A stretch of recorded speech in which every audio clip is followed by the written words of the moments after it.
So a huge problem on this show this season is that Clark told Lois whatever he told her about his secret and everything off screen at the end of ISIS. This is goes into, I mean, this kind of is what I was saying previously. What I was just talking about flowing from one episode to the next. When ISIS ended, when he told her he was the Blur, Harvest should have began that same night, or even like this next moment, and it should have been an entire episode of him telling her about himself. That's what the entire episode of Harvest should have been. I don't know why. I really cannot for the life of me understand why you spend 6 years of someone not knowing something and either you're too lazy or I can't even comprehend why that conversation was not had on screen. And the problem with it is now we don't know. I mean, it's like people assume that Lois knows about Lana being superpowered, kryptonite, whatever. And people can only assume because some of these fans say, oh, of course, Clark tells her everything, blah, blah, blah. In Harvest, she found out about blue kryptonite. We saw that, so that was something he hadn't told her. Obviously, when you've been lying to someone for 6 years, you can't remember every single thing. I think she knows about what happened in Pandora when she went to the future.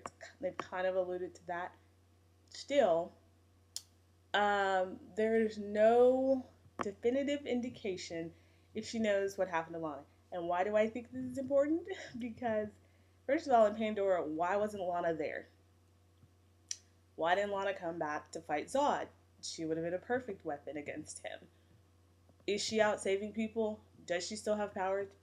It would have made more sense in Requiem if Lana had gotten the super suit and then when she got infused with kryptonite, instead of it being like now she's more powerful than Superman and she can go off and be awesome. Like if the kryptonite was causing some kind of cancer or if she was dying from it, that would have been great. Like that would have been first of all tragic, if they were going for, but also an awesome storyline. Something to happen that was sad. Instead of it was just pathetic. And only sad that someone thought they should write that and put that on TV. Um, so yeah, where is Lana? Where the hell is Lana? Everyone knows I don't like Lana, but where the hell is she? What is she doing?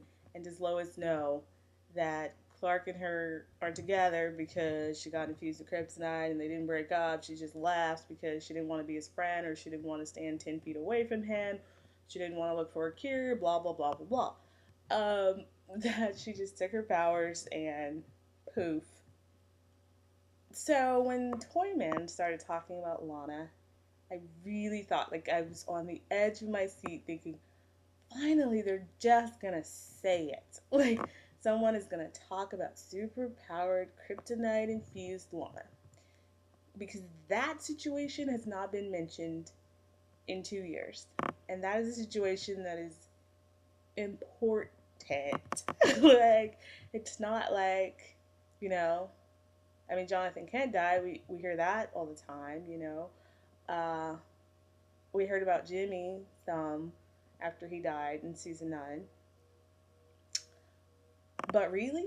I mean, this girl gets the powers that Superman has, plus she's stronger than him because she can destroy him by being in his presence. And that, like, where is she? Like, is she super saving people? Why isn't she off working with Oliver or Kara? Why isn't she fighting the darkness?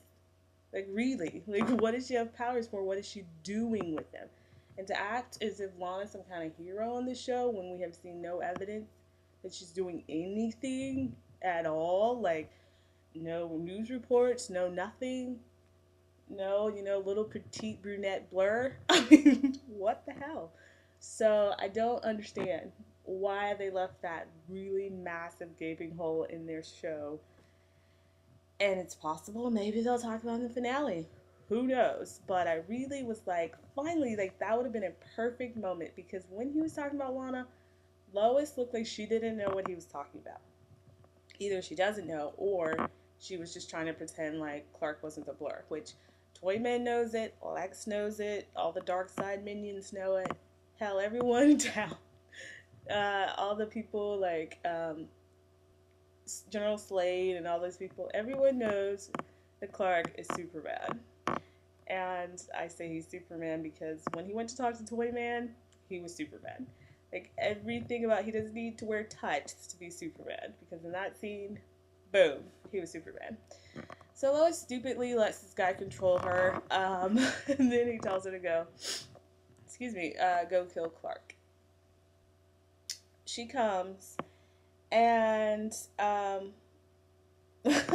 sorry, Tess was freaking out. It was so hilarious. When she's just like, she doesn't go and try to do anything proactive. She doesn't go and try to find some kryptonite. She doesn't try to do anything. She's just like, oh my god, Clark! You better try to stall her until the sun goes down. So I thought it was really awesome because she's choking Clark. He's trying to talk her down, and for a moment he gets through to her. But then she gets, linked up, I guess, again. And I have to give it to the director, even though I'm going to have a huge complaint about how the last scene was directed.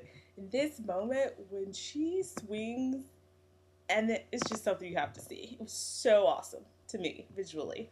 When she goes to punch Clark and he catches her fist and spins her around. The sun sets at that very moment. It was awesome. Like, hands down, it was almost like charade when he jumps through that visual approximation of himself. Oh my god, that was one of the best scenes I've ever seen. One of the best visually awesome scenes on the show. Just so cool. So, so cool. And this was another one. He grabs her, he spins her around, he's holding her, kind of like he did in Rabbit, and she was a zombie. He yanks the thing out of her neck, which I thought, ouch. I mean, if there's a machine that's attached to you that controls you, I'm thinking it affects like your brain waves or something. It's not something you should just yank out of someone. I'm thinking maybe lay them down, use some kind of procedure to remove it. Nope. Just as easily as she stuck it in her neck, he rips it out. I was like, damn, that seems like not a good idea. Anyway, so Clark's holding her, and, he's worried about her. She seems like she's gonna be okay. I was gonna say something about charade. Oh, okay. So the very last scene was kind of reminiscent of charade when they were talking about sacrifice and how she said she wished Clark knew what it was like. You feel like what you want doesn't matter. Oh, on the roof in charade, Lois says, you feel like you have a sense of duty to the rest of the world. And he goes, yeah, I understand you feel like anything you take for yourself is at someone else's expense. That is exactly the conversation that they had a year ago, and now it was coming back up. Again, I just feel like when Lois said she couldn't just sit and watch a movie and eat ice cream, I thought she meant while he's going off saving people, she would feel like she was a loser. But what she meant is she couldn't watch a movie with him when he could be out saving people. I don't buy this. I mean, I buy that she could feel this way, but really, Clark works, he lives his life, and Clark is always gonna find somebody. I know, it's all the Lois fans are like, no, Clark would be alone if Lois wasn't around. Yeah, tell that to the episode Bride. I will never forget how much they crapped on Clark and Lois. Sorry, when Clark got through to her when she was under Toyman's control, somebody was like, oh, it's just like when his love for Lois broke the spell that Maxima had on him, or Zatanna. And I was like, if Clark's love for Lois is what broke the spell that Maxima had on him, if you're really believing that Clark was in love with her, well, then I guess he kind of didn't give a crap about her when he went and had sex with his ex-girlfriend while she was out of town taking care of her cousin-in-law who was dying. Yeah, that's real love, baby. Almost kissing someone on a dance floor and then leaving them like nothing. So I'm not going to sit there and talk about Clark's quote-unquote love for Lois BS that Season 8 tried to perpetrate. Yes, we're going to leave that. So in the scene. Um, it's just like I said about Erica Durant's last week. Her acting was just like, wow. Like it was.